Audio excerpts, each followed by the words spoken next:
For the past several years, I've felt a lot of pressure to make my life mean something.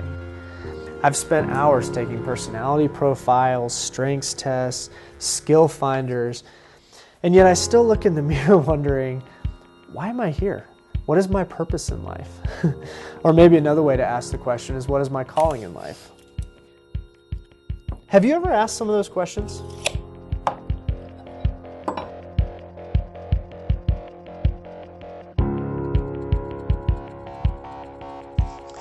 The first time these questions bounced around in my brain, I was approaching my senior year of high school, and I was trying to figure out what college to go to.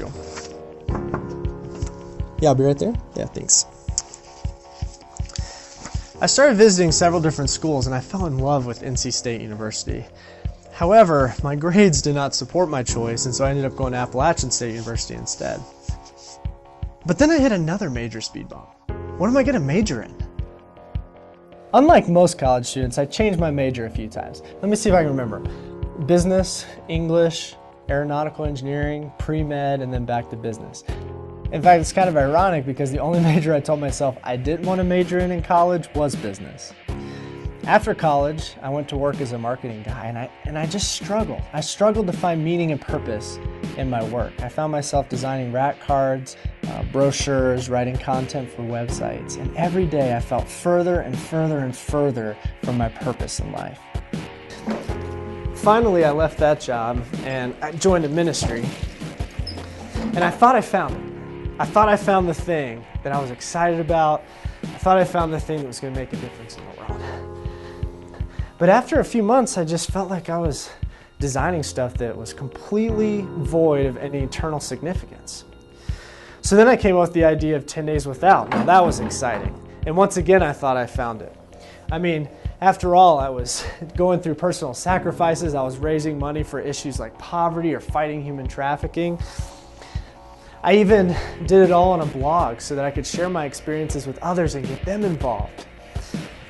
But then again, a few months later, it's the same story. I saw this big gap between the way my life was and the way that I wanted it to be.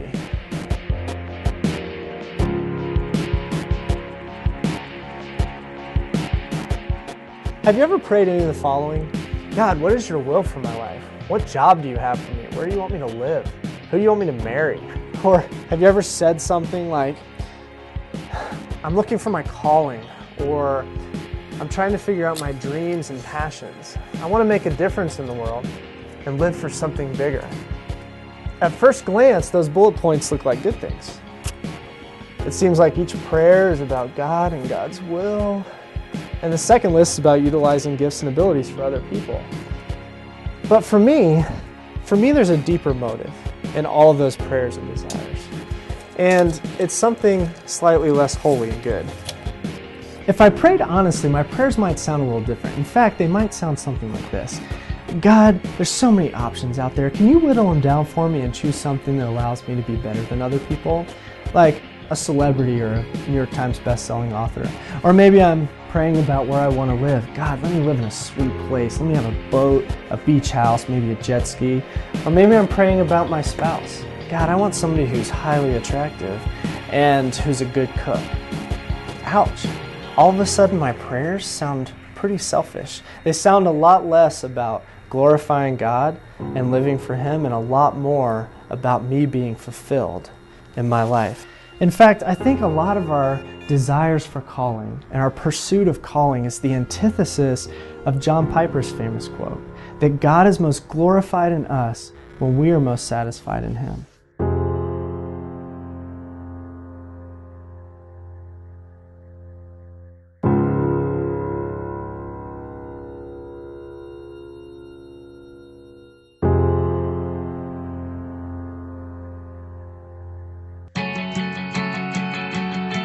I think I've gone too far with the idea of calling. Since beginning college in 2005, I've been looking for the thing, the job that I'm perfectly designed to complete, the job that God preordained for me before the world began. I guess really I just want to matter. I mean, don't you want your life to mean something? But I think we have a few problems with the way that we view calling. And I think those problems can distract us from what it really means to discover God's call in our lives. For example, I think the first myth about calling is that when people always talk about it, they always talk about it as if it's only about the individual. And this is what I mean by that. For as long as I can remember, I've learned that God will place a call on my life, something that I'm specifically wired to do that will bring Him glory. And this calling will fit perfectly within my unique gifts and abilities.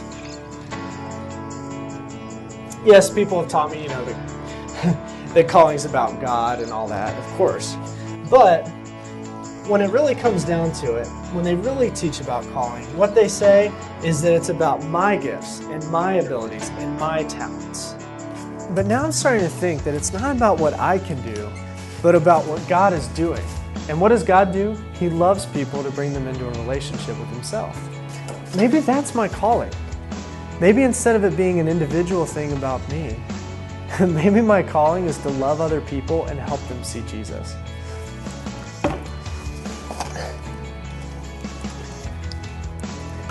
And that leads me to my second myth about calling. And that is that every time I've heard calling, every time I've been taught about calling, it's always been about a specific job, like being a missionary or a pastor or a barista. And I already told you about all the strength profiles and the personality profiles and the strengths tests and all that stuff that I've done. And yet, every time I do those, I always think I'm trying to find it. I'm trying to find the job, the thing that I'm specifically wired to do. But that changed when I read a book called It's Your Call. The author quotes Philippians 2:13 and says that all Christians are called to do what pleases God. Boom, it hit me. Calling's not about a job or a way that I'm wired. Calling's about a way of life. And this became even more clear when I was in Florida visiting my wife's grandfather. He lives in Miami, he's Cuban, he works really hard. One day I was visiting with him in his home. We were sitting under the air conditioner because if you've ever been to South Florida in July, you know that's exactly where you want to be sitting.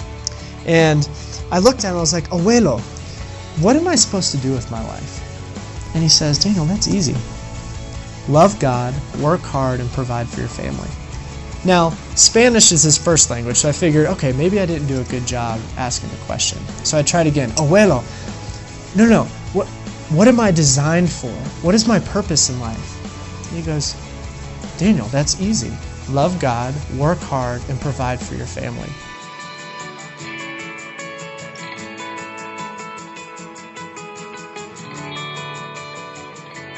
That's why I think God isn't as concerned with specific jobs. Obviously, He gave us different gifts and abilities. And I think that if we work within those gifts and abilities, that we can find satisfaction in our work. But I don't think Christianity is about specific jobs. I think Christianity is about what I call common callings. And here's what I mean by that. In Micah 6, it says, love mercy, seek justice, and walk humbly with God. Now, was that verse just about Micah? Was that verse just about the Israelites that he was speaking to? Or is that a common calling? Are all Christians supposed to love mercy, seek justice, and walk humbly with God? Or what about this common calling? In James it says that pure religion is to look after orphans and widows in their distress and keep oneself from being polluted by the world. Now, did that just apply to James and the audience he was teaching? Or is that another common calling that applies to all Christians? Or what about Jesus Himself? Jesus is talking about the greatest commandment and the one like it. And what was that? It was to love God with everything and to love your neighbor as yourself. That's like the ultimate common calling. In fact, I wonder if that is our calling.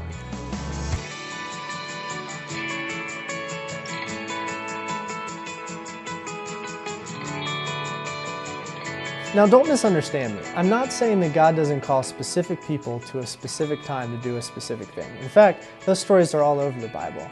Moses, for example, called to lead the Israelites out of Egypt. Now, consider the setting of Moses' calling. He's out in the wilderness and there's no one around. And yet, a bush starts burning, but not burning.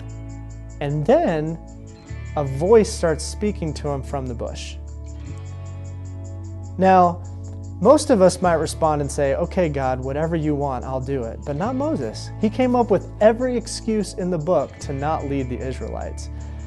In fact, he said he couldn't talk at one point, and so God signs up Aaron to an executive position in the leadership committee for Israel without ever asking Aaron first? Or what about the story of Jonah? Jonah is one of my favorite stories because this guy got called by God, and what does he do? He runs the other direction. Well, I guess he sails the other direction.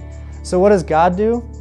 God has him eaten by a fish, and the fish takes Jonah to the shore near Nineveh. Each of these examples shows that God can call specific people to do specific things. In fact, God may be calling you to do something specific, but that's not what we're talking about. What we're talking about is the fact that we've focused so much on calling as a job that we've missed out on the very obvious common callings that the Bible teaches.